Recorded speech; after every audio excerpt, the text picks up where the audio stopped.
আসসালামু আলাইকুম আমার প্রিয় শিক্ষার্থীরা, কেমন আছেন? আশা করি সবাই ভালো আছেন। আমি আল্লাহর রহমতে অনেক ভালো আছি। তো আজকে আমরা যেটা বিষয় নিয়ে কথা বলবো সেটা হচ্ছে মাইক্রোসফট অফিস ওয়ার্ডের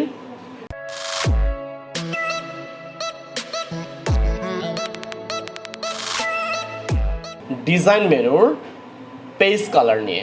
তো পেজ কালার কি আসলে দেখি, যেটা এটা পেজ কালারের অ্যারোতে যাওয়ার পর আমরা যে কোনো একটা কালার চুজ করব।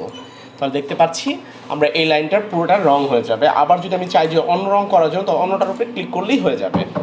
তাহলে আমরা এটা অ্যারোতে যেয়ে আমরা যদি এটা নো কালারে ক্লিক করি তাহলে এটা স্বাভাবিক হয়ে যাবে। তাহলে দেখবেন যে আপনাদের স্বাভাবিক হয়ে যাবে। আমরা দোকান থেকে যেই 2 টাকা করে যে ইগুলো কিনি, 2 টাকা করে যে পেজগুলো কিনে নিয়ে আসি অন ক্যামেরা, এটা যদি আমি কালার করে যদি প্রিন্ট করি তাহলে পেজটা রং হয়ে যাবে। তো আশা করি ব্যাপারটা আপনারা বুঝতে পেরেছেন। আপনাদেরকে অসংখ্য ধন্যবাদ বন্ধুর সঙ্গে আমাদের ক্লাসে শোনার জন্য। ভালো থাকবেন।